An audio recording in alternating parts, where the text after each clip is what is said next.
name is Mike Connolly, and I'm here today representing the Maine Irish Heritage Center, and we're filming today at the Portland Media Center. I'd like to offer congratulations to Nate Eldridge for his new appointment as director, and Brendan McDonald as well for his work here, and also to thank Jean Haney for all the work that she's done on this series, as well as the work that she does for the Maine Irish Heritage Center.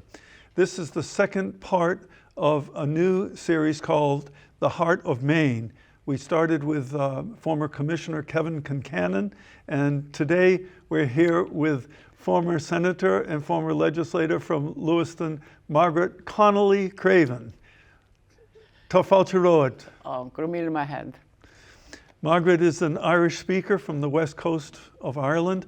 Her family roots were just 10 miles from where my grandparents were born. And she's very well known in Lewiston, but she's also extremely well known and loved in the Irish community here in Portland. Tafalcha Road, you're very welcome. Thank you. I'm happy to be here. So Margaret, we'll start off with the Connolly connection. Tell us a little bit, if you would, about your family at home and where they were located, and perhaps start off with your parents' names. Well, my dad's name was Matty Connolly, or Matthias, as it was legally spelt, and my mother's name was Maggie Caney. And my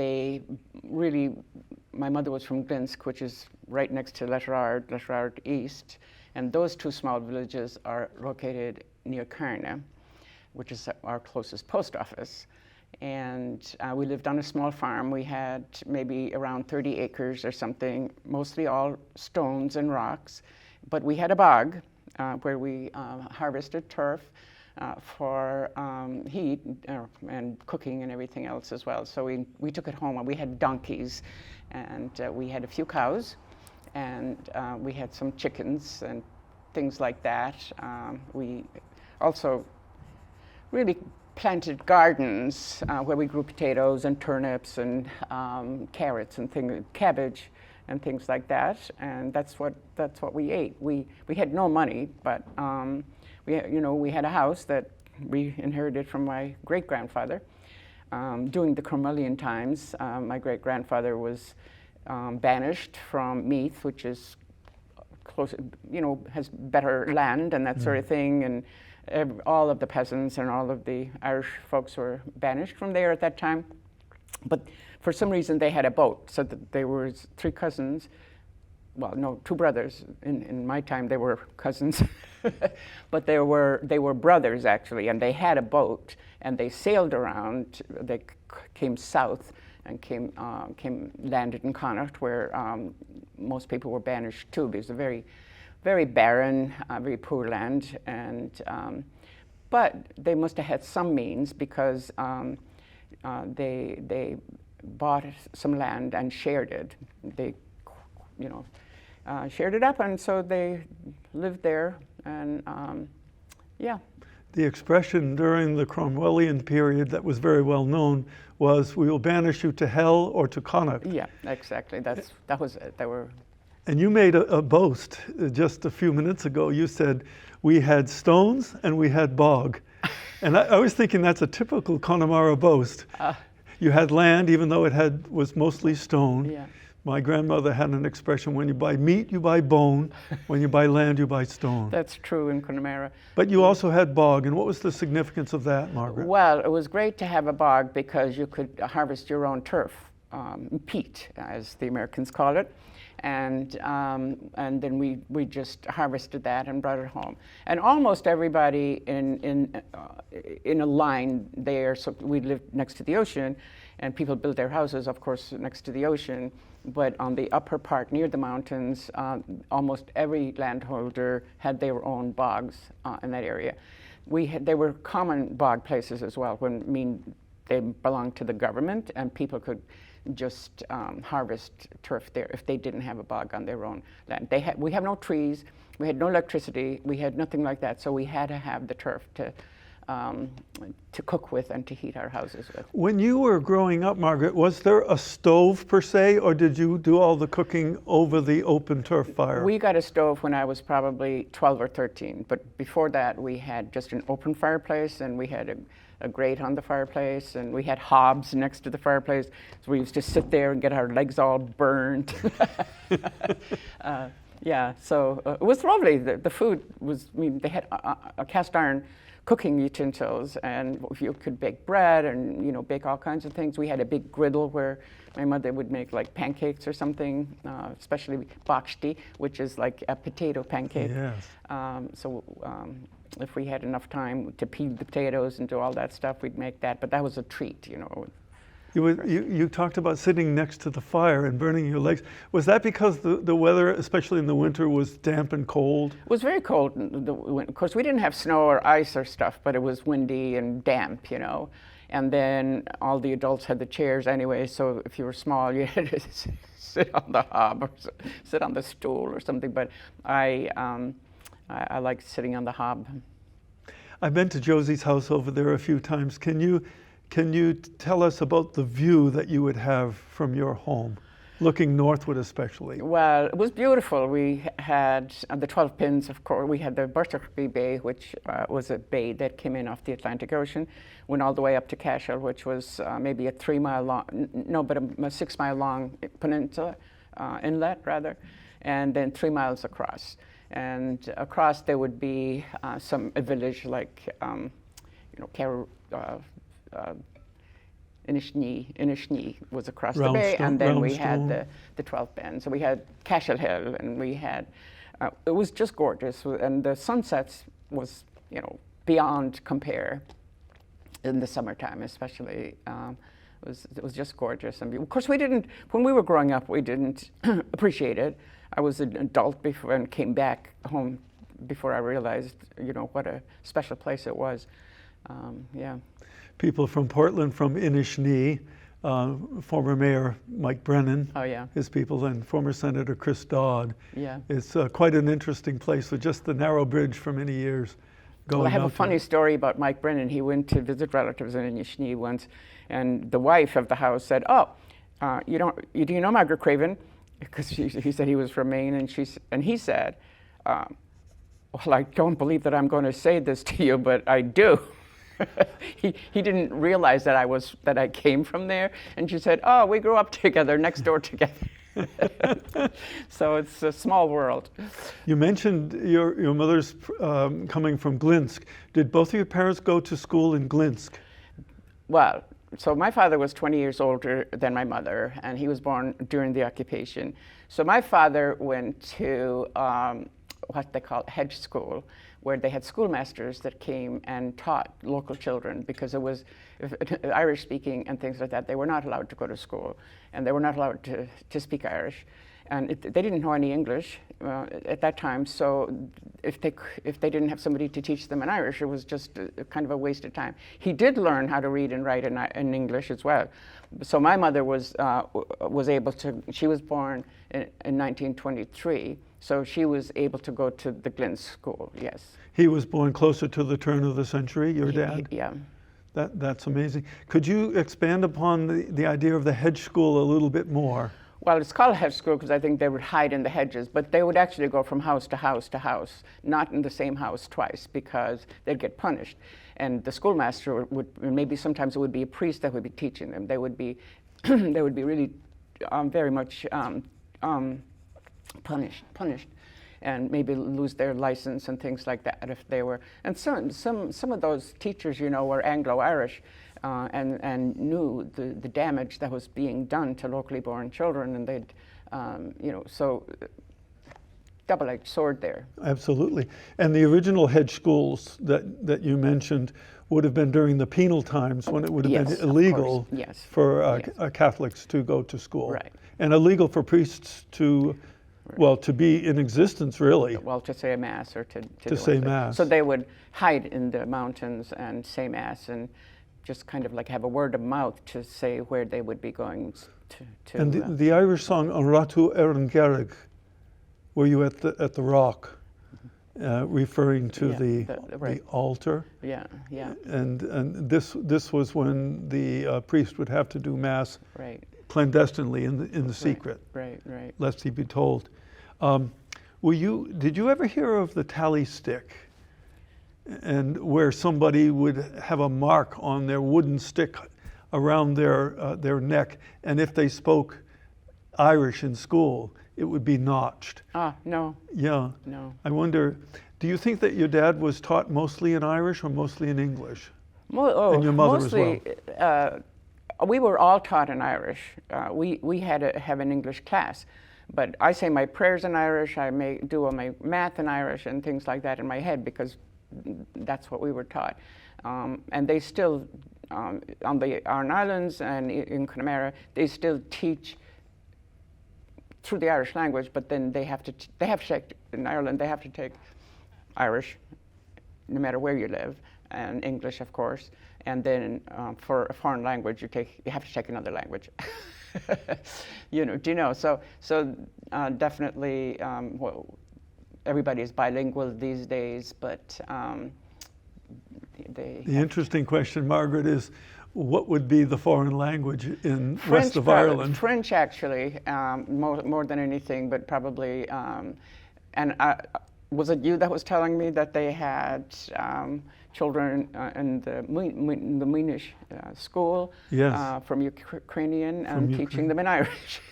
There was a risk of the school on Moonish shutting down for lack of students, and about that same time a bunch of people came in, refugees from Ukraine, and the students were bussed over from Karna to Moonish, which kept the school going. Yeah, yeah. And the young students now can speak Ukrainian, English, and Irish. See, they already have their foreign language, yeah. Absolutely. Yeah. You mentioned that when you were young, you would have said your prayers in Irish. Would you share one with us today? A lot of people from the Irish heritage have either grown up hearing Irish or are familiar, but many people listening to this program never have heard a word of Irish. So if you would. Well, first I say, this is how you bless yourself. And then and I'll recite the Lord's Prayer in Irish. Arnahir, Tarnav, Gani Fratanum, Gujukadurich, Ganin to the Helen Tala, Margion Tarnav, Tarhoninov Aran Lehul, is Mahunia Richam, Mawahamadia Arbirni Hain, is Liction Argeha, and Nish Agus Ariv. Amen. I see that you go down in volume, recalling how you would have said it back at home. Now, would your family have said the evening prayers together? Oh, we had to be home to say the rosary every night. And my father was very funny too, because he loved Tarzan. We didn't have a library, we didn't have anything, but he would sneakily send for in the mail Tarzan. They used to have a series that time. And so every night he would read it, he'd hide it, and then he'd read it. And then we're supposed to be home in time to hear the story, because if we weren't home, we'd miss the story. So wherever we were, we'd have to notice this, like, we'd better get home to hear the story. Then we'd have to say the rosary. Claire Foley tells a funny story about East Galway, and there were mostly girls in her family, so the bachelor men used to come over to dance and play music. And sometimes they would stay longer than invited. But the way that they would get them out at night, the father would say, the lights are out in Lochray. That was the signal that the next thing would be the wife doing the rosary. And if they didn't skedaddle in time, they'd have to stay for the entire rosary. Oh, yeah, you couldn't. You told me one time, Margaret, that you lived in poverty, but poverty in Connemara was different from what you've seen over here in poverty. Could you explain? Well, I used to say that. I had a bit of a chip on my shoulder, I suppose, just because we didn't have any money. But serving in the legislature and living in Lewiston, I truly found out what poverty was. So we had a house that nobody could take from us, so we never ever worried that we wouldn't have a place to live or to be. I also had two very stable parents who worked very hard, but they loved each other, and they were a team, because we had to grow vegetables. My father was a carpenter, and he also worked outside, although he didn't always get paid. One time I remember him coming home, and he had a little collie that they gave him for work he did no money. And another time he came home and he had a little pig. My mother wouldn't be too happy with that, but what are you going to do? Anyway, so we had that, and I never ever remember being hungry. We always had potatoes and turnips and cabbage and things like that to eat, and milk because we had cows. We had 3 or 4, sometimes 3 cows, sometimes 4 cows. And so, you know, we didn't have a lot of variety, but we had plenty of what we did have. We would always have bare feet in the summer and into the fall. Often I remember my feet being cold. So I had 4 older siblings from a previous mom, and they would send money home often. And I remember my mother would wait for the mail to see if they had sent us any money. We all did that when we came anyway, but so she could buy shoes for us for school. And yeah. What were your favorite meals growing up? Well, we really didn't use food to celebrate, nor did our neighbors. We ate food just because it was breakfast time or lunchtime or dinner time. I had an aunt that would bring biscuits or cookies to us sometimes. I loved that when I was young. Till this day, I love potatoes. My son asked me one day, "What's your favorite food?" And I said, "Potatoes." And they couldn't get it. They just laughed. And I said, when I'm hungry, it's so, I mean, it's in my brain. I know that's, you know, I'm not really poor anymore either, because we worked really hard, but my brain is still poor. I always buy things on sale. I'm very crafty with all my money. You know, it's an odd thing, but I just think that however your brain grew up with, that's yes. what stays with you. What do you remember about box tea? I love that. So what is it? Oh, and so it's a potato pancake, of course. So we used to, when school was closed or something like that, it was a big production, you know. So my brother Matt was a great box tea guy. So we'd all get together, we'd peel the potatoes, and then we'd have to scrape them because we didn't have some other way to grate them. So we'd take a tin can, take a nail, and put holes in the tin can to make a scraper out of it. So we would turn it over and grate the potatoes that way. And then you'd add a bit of salt, maybe an egg if you had it. If you didn't matter. And you put a little bit of flour, not too much, otherwise they'd be pasty, not good. Then you had to, if you had butter, you'd have to put butter on the pan and fry them. Delicious. A good memory for a long time. Your brother, Josie, who's no longer with us, is just so revered in that area. Every person that I've ever asked, did you know Josie Connolly? They all had stories about him. Can you share with us a little bit about your memories of Josie? Well, he was a lovely person, and he was very clever, actually. He had a captain's license, he had an electrical license, he had a plumbing license. So I think he didn't, not that he had to go to school to get all of those, but you would have to take tests to make sure that you understood all of the workings of that. Although I'm pretty sure that he was just so good-hearted, and people would ask him to do things for them all the time. But he was a musician, and he was a boat builder. He had a boat building operation next to the house, and he would fix boats as well as build boats. But the biggest, most famous one was the Formula. It was called, so the Formula means immigrator, you know, what did the birds do?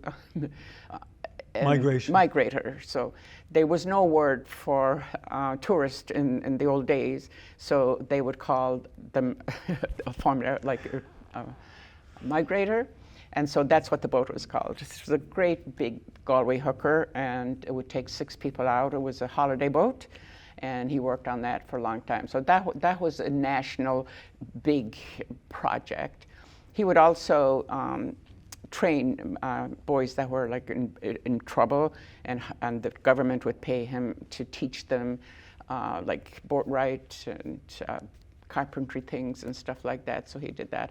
But he would also repair. They would also repair boats. So one day, they repaired a schooner. No, not a schooner, but a trawler, a fish trawler, from the Aran Islands, and it was owned by. There were two brothers that owned the boat, and they were married to two sisters. So there were two big families connected together there, and then they had an intern on there, 18-year-old intern on the boat as well. So when it was time when the boat was finished and it was time for it to leave, it was a very bad storm, and Josie wasn't supposed to go on the boat at all. That wasn't his job. His job was done, but he was helping them launch out once the tide got up. So he texted his wife and said, "Well, God, I wouldn't fancy being on the ocean tonight. It's going to be a bad night. It's already bad." And they were forecasting it bad. The forecasts were bad. It came up from the Caribbean. Actually, it was called Hurricane Rita, and it passed. And so, anyways, because of his experience and his knowledge of the area, they asked him, would he bring the boat around the peninsula with them, and they didn't make it. He just stepped across and told his wife, would she come and pick him up? And they went out, and the storm got worse and worse, and they lost their radar as well. And so they got blown up on Duck Island, which is right off the coast of Carna there, and they sent out an emergency request, but it goes to Scotland and come back. It didn't matter really because the weather was so bad. The rescuers couldn't go out, and they didn't. It took them more than 2 days before they could go out, and they did. They found the young lad first. He had almost swam all the way to shore. He had drowned because he couldn't get out of the water. And then they found Josie and one of the brothers. But the captain, the owner of the boat himself, they didn't find him for a week. And there were searchers from everywhere. And anyways, when somebody did spot him, there were a bunch of dolphins taking care of him. And they were surrounding him, and they stayed there until they picked him up, and he wasn't bitten or hurt or anything. They took care of him while he was in the water for a week. That was bizarre. And as soon as they picked him out, the dolphins went away. And anyways, it was a terrible thing. The name of the boat was the St. Oliver. Yes. You can certainly Google that still. And people still talk about that over there. And yeah. if you go to the cemetery on Minish and you look out, you can still see the hull of the boat on Duck Island. Yeah. And Josie's wife won't go loss. down there. He was my best friend, really. I was very upset and even though I have a lot of siblings, it was just because that we talked all the time and emailed all the time, and I was very good friends with his wife. And I think typical of the kind of life that he lived, he was always giving things to other people, that he gave his life helping these boys, because if they were going to go out on the bay, he was going to try to help them. Yeah. They didn't make it to Russellville, No. unfortunately. No. Thanks for sharing that. I know it's difficult, Margaret. Let's talk a little bit, if we could, about your education, starting in Ireland, your education in Ireland, and then going on from there. Well, I went to the Glinsk National School, and it was 2 miles away, so we walked there and walked back. Thank God we didn't have 10 feet of snow or anything, all the same. And so I went there until the 8th grade, and that was it. We didn't have a school nearby. They had a convent school, Catholic school that was about 5 miles away. But we didn't have busing or anything like that, so it was very difficult to get an education. And so I worked for the parish priest for a while. I was only 14 that time, and then worked in a hotel for 1 year. And then I came home from there, and I had my papers all ready to come to the U.S. And so I came to the US, and here I was with an 8th grade education and no skills of any kind, maybe What some was your soft age? skills, What was your age at that time, Margaret? 17. And so I did different jobs, like as a nanny and as a housekeeper, and more than anything else. But I'll tell you a story about, one story about a housekeeping job I had, which I didn't know how to do anything. We lived in a house with a cement floor and, no carpets and this or that, so we just swept it out. Chickens were in and out all the time. What did I know? Nothing. So anyway, this woman was very, very kind and very good. And she'd tell me to do stuff and things like that. And sometimes they had 2 big black labs. And, I knew how to take care of dogs. I didn't know how to hoover, but I knew how to take care of dogs. And so anyways, when the dogs kept begging me to take them out, I would go out, take them to the river. I would, we'd go walking and running and had great fun. And so, of course, I'd be negligent with my work. And a few other incidents happened, which wasn't very good. So anyways, one day the woman says, well, Margaret, this isn't really working out. She was a little bit frail anyways, and we need somebody to take better care of us. The dogs love you, and they are going to miss you. So she paid me 2 weeks' wages, and I left. So that was it for me for housekeeping or nannying, because I wasn't very good at it. And I then got a job in a restaurant, and they were much more used to immigrants to be able to show us what to do and tell us what to do and things like that, which was a big relief. So If you got that was my education. I was going to talk about the So anyways, I got married and all of that, and moved to Maine, married a Mainer. And so when my kids were like 5 and 6, I thought I started worrying that I wouldn't be able to help them in school, because they'd come home and we'd be there. And so I decided, well, I'll go to high school. And so I went down to the local high school, and they said, you have to take a test to see where you'll start. And so I took the test, and the teacher said, well, maybe you should just enter it into a GED, because you passed the GED test. So I said, oh, okay. But then I was disappointed because I still didn't know anything, So my husband said, oh, you should go to the university. That's it. So I said, I was laughing because I'm thinking, are you kidding? So he said, well, try it, So I took the university to get to the university, and I passed that except for math, which I failed that. And then they said, oh, just take a medical class, and once you pass that, you can go ahead. And so I did, and I was delighted, and finished up social work, undergraduate degree, and adult education graduate degree before I finished. So the first degree was from UMaine, Augusta? Half of it was, and then I transferred over to USN.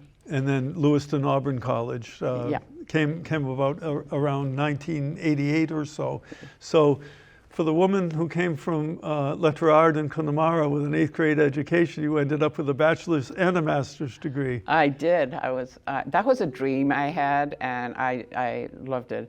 I have a grandson that's graduating from high school now, and I'm just going to, and it's so difficult to pick a college this year because there's so much, he's pre-med and just so difficult. And so so I'm just going to tell him, don't stop dreaming, because you can dream. Sometimes it takes a little longer, but you can do it. You can do it. The Irish would say fair play to you, Margaret. Fair play to him. And to him as well. Yeah. Tell us a little bit about coming to America. What was that experience like for you? Well, of course, it was enormous. I remember I met my sister was here, and she took me to the supermarket. And we didn't have any supermarkets in those days, and we did have a tiny shop. But I went to the supermarket, and my brain couldn't think of how much food there was and what was going to happen to it. Who's going to buy it? And so I got nauseous and I got sick, and I had to leave. That's how overwhelming it was to see such a variety and so much, and the different smells and everything. The same thing happened. I went to Sears to get some towels, and I couldn't buy a towel because at home, you went to buy a towel, you got the towel, and you bought it, and you left. There was only one white towel. You didn't have to choose anything, and I couldn't. I didn't know that there could be so many things in the world, and so. You know, I mean, I remember getting on the bus. So some of it was good, and I loved it, but some of it was like getting on the bus, and like when I didn't know how to put the money in properly, or the driver would yell, "Oh, those wetbacks," or something like that, or those mix, and so. That was startling, but I was in Boston, and a lot of Irish people there, and they were very, very good to me, actually, and never had trouble getting a job or anything like that.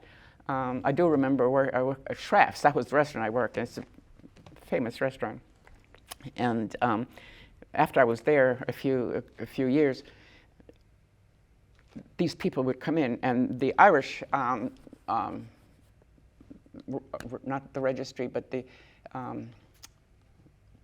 what do you call it? Immigration center was in Boston, and the staff would come in and they would be talking to me. So they started teaching. Number one, they would suggest some books for me to read, and then bringing papers to learn how to be a citizen. And so that was just so nice, and I made friends like that. And I did become a citizen when I was here 5 years. You were still in your early 20s then, Yeah. with a bunch of recommendations in your pocket. She's very good with the dogs. That will take you a long way, Margaret. Can you tell us about your first meeting with Jim Craven? Well, so when I got fired, I went to live in a girls' hostel. And then when we got tired of the hostel, we decided we'd get together. There was 4 of us in one room to get an apartment. And so we were on the 3rd floor on Marlborough Street, and there were men on the other top floor. That was him. And he says to me later that when he's seen me, and he didn't like people with red hair, freckles, or things like that, but all the same, he decided he wanted to meet me. And so, of course, can't tell my white hair today. Anyway, I thought he was very brisk, Even though we were poor, for example, we would sit at the table and eat our potatoes and our milk or whatever we had.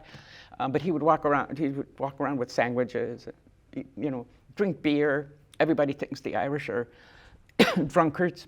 Oh, yeah. Excuse me. But really, I don't think I ever seen a drunk person when I was growing up.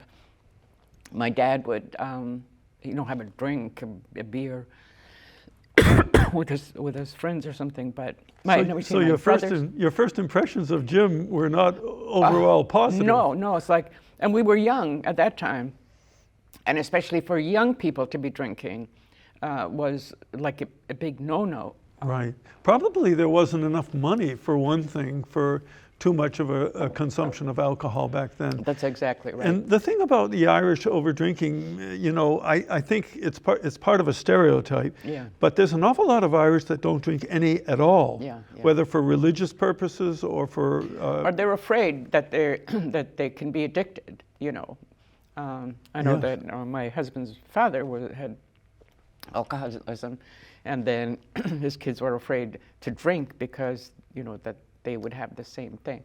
Absolutely. Yeah. So. And in so many Irish families, that story is repeated over and over again. Yeah. But somehow Jim won you over. How did that happen? Oh, well, so we were all poor, right? And so he'd invite me out to breakfast, or he'd invite me out to lunch, and of course I'd go if I was hungry. Away to a woman's heart, feed her. And so eventually, I got used to him. Americans often made me feel uncomfortable for dating and things, especially if they were not from blue-collar families or things like that, because I'm thinking, well, I'm sure I know what they want. Mm-hmm. But he was actually from a blue-collar family and more equal in knowing how to work. And when I say work, the work that we had to do to just survive. And What was Jim doing down in Boston at that time? he was working at GE, General Electric. And he actually worked at General Electric for 45 years. So he always worked at, even when he came up here, he worked at General Electric. So Is his family connected to Ricky Craven? he is the a race car? cousin to Ricky Craven. Okay. Yeah. So that name would be very well known in Oh Maine. yeah, when I first started to run for the legislature, I ran for the House, and I would go to the door, introduce myself, say, "Oh, I'm Margaret Craven." The first thing is like, "Oh, are you related to Ricky Craven?" And I would say, yeah. So we did not talk politics. We only talked about Ricky. And I won by about 89%. It was very funny. And I went to R's and D houses. I didn't know at that time not to go to the people that aren't going to vote for me. But at that time, and clearly a lot of them voted for me because I wouldn't have gotten that many votes if. Well, let's stay on that topic of the legislature. I mean, 8th grade education over here, primarily speaking the Irish language. You're a young person in Boston. You were, I think they said, kindly let go from your first job. And then all of a sudden, you get these education degrees, and somehow the decision comes about to run for the legislature. Well, I had, of course, worked in social services for many years, and had gone to the legislature to advocate for services for people with disabilities and things like that. And somebody, and I was involved also in my community. For example, I would go to I'm a Democrat, so I would go to the Democratic meetings. The very first when I ever worked on was Jerry Brown. That's a long time ago, when Jerry Brown ran for governor, and so I'd been involved ever since. So I think people thought, well, we're always, recruiting, trying to get people to run for the legislature. It's very difficult. They don't pay anything, and for young people, it's very difficult to run and be away from their kids and things like that. So, my boss was a Republican as well. We got along great. We had big fights, but we were good friends. So anyway, when I was first asked, I said, right, that's what I want to do. I was making a big joke out of it. But then they kept asking me. And one day I went to my boss. His name was Peter Kowalski, in case he's listening. So I said, I've been asked to run for the legislature, and I'm thinking about it. And he goes, go ahead. We'll hold your job. So I said, thinking to myself, I'd be serving a couple of days a week, right? Anyways, I ran, and I loved it. I was just in heaven. It was like being in the middle of the universe, my universe, And I know I'm a political geek anyway. But I loved the information. I was shocked that we didn't know this information. So I asked a colleague of mine, I can't believe that. So we decided, I wrote a letter to the public access television program laying out, say, could we do this so that we could interview, the entire cabinet, all of the directors, anybody else that we could get to come and be interviewed, so, like the Treasury. I didn't know how that worked. I mean, I knew I paid my taxes, and I knew we did bonding, but I had no clue how that worked. And so, I was fascinated.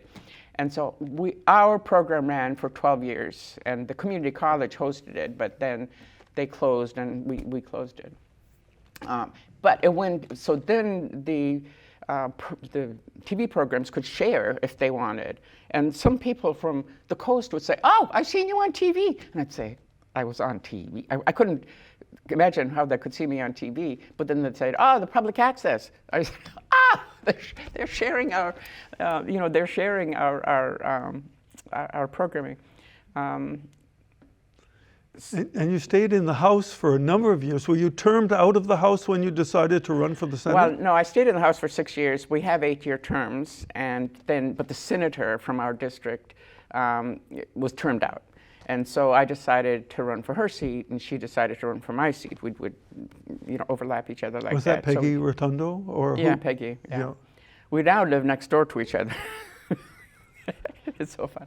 So I love the Senate, because you have no trouble being a chair. Everybody gets to be a chair. Everybody, gets to be on a couple of.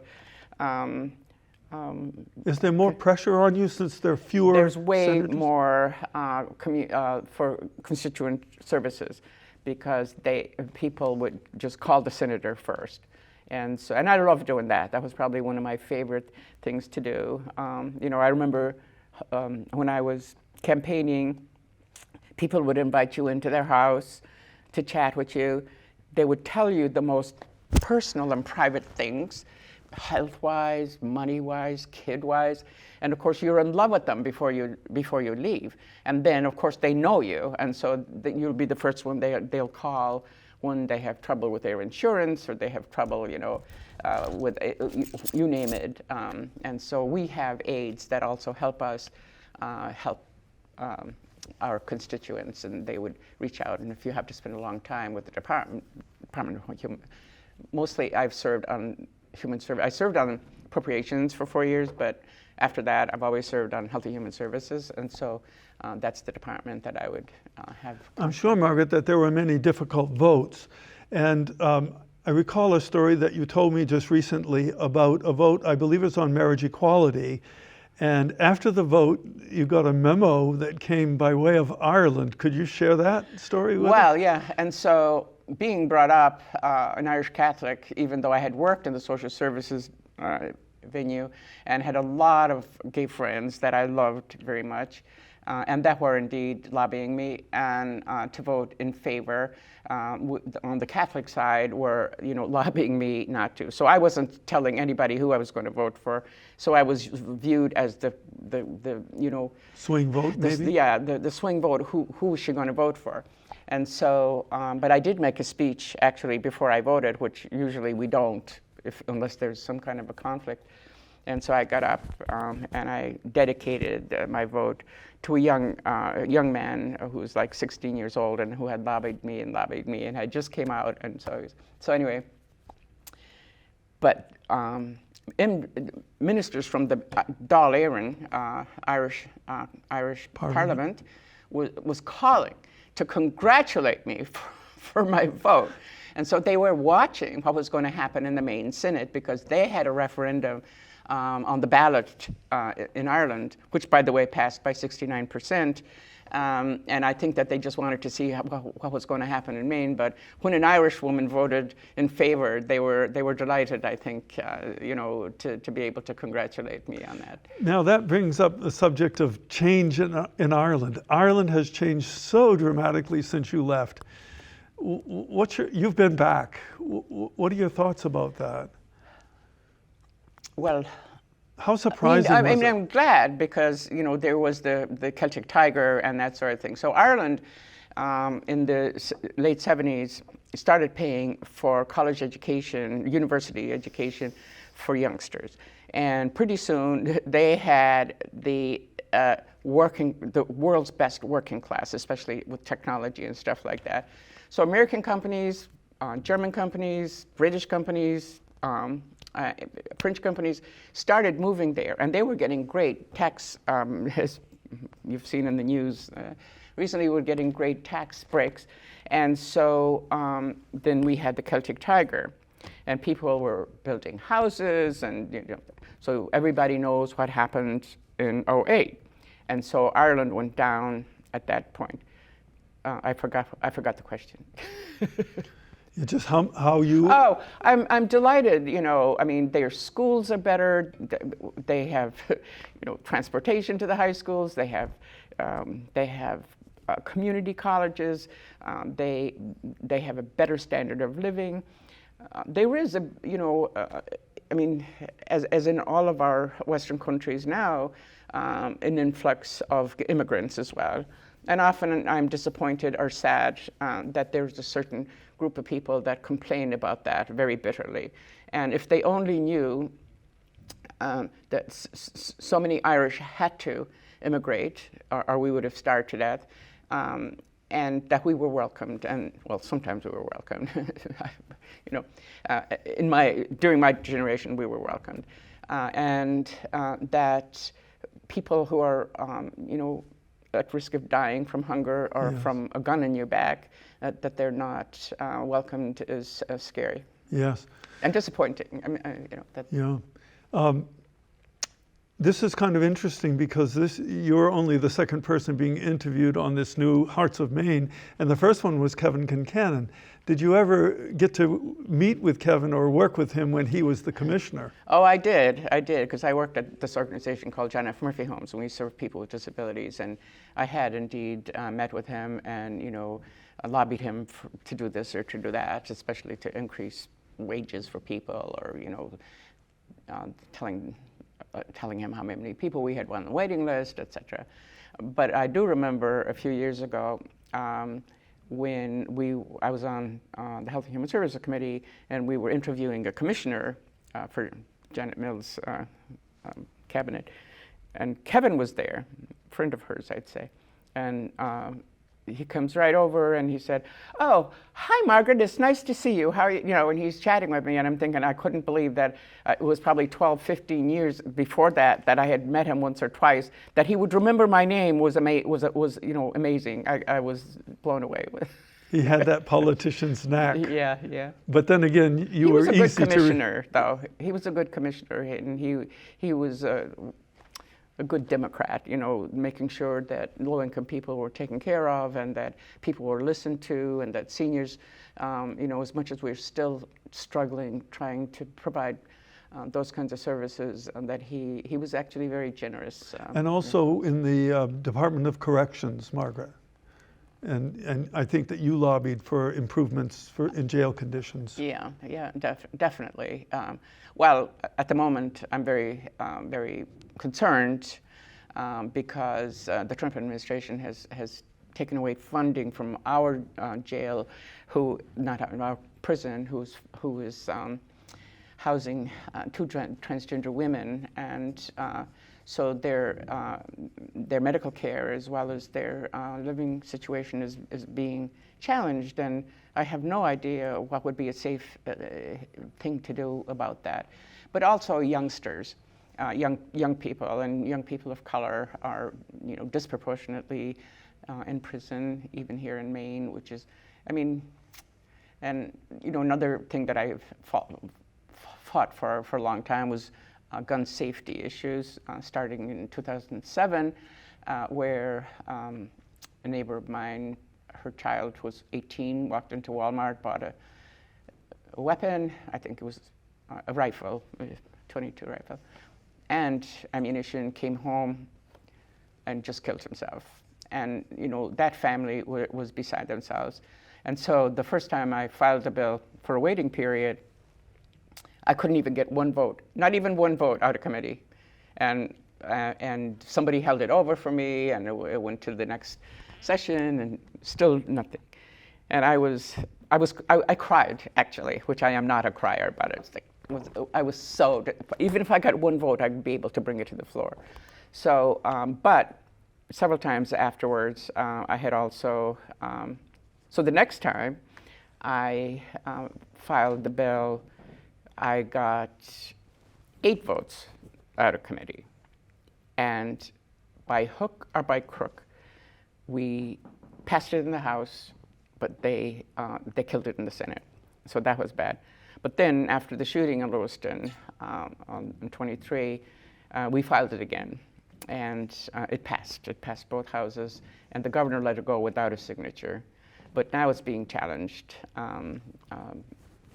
Sam, Sportsmen's Alliance of Maine, is challenging it, and it's on hold. So we don't know whether that's. But there are 20 states, including the District of Columbia, that has a waiting period, a 72-hour waiting period. So we're very, hopeful about that. That it won't be, because they are challenging not being constitutional. So You bring up the issue of the Lewiston shootings. Now, you were a sitting legislator at the time. What were your thoughts on that? You must have met with so many people during those years. It was, it was so heartbreaking.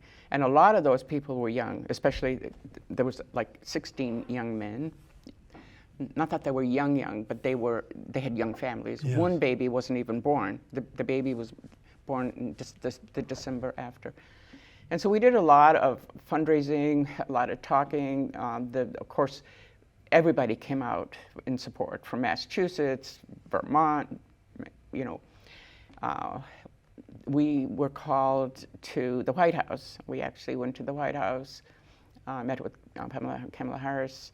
At that time, they had a gun safety office, which has since disappeared. But they did send us some money to set up a resilience center, which was beautifully done, and our state government as well put money into that. But there were millions of funds raised by fundraisers just to try to help and put monies aside in trusts for children whose parents were killed. Yes. The university has free college for those children too, but it's still so difficult. Yes. And the bowling alley has opened and is doing well, which was a kind of relief. But the other building, Smirsky's, they were a warming center this year for homeless folks. But I don't know what's going to happen to the building. A difficult time for a whole community to get through, and Lewiston was so lucky that they had people like yourself and Peggy Rotundo and others to support them at that time. So I'm sure they're all very thankful for that. You mentioned personalities. As a sitting legislator, you must have met some high-ranking political officials over the years. Any stick out to you or stand out as?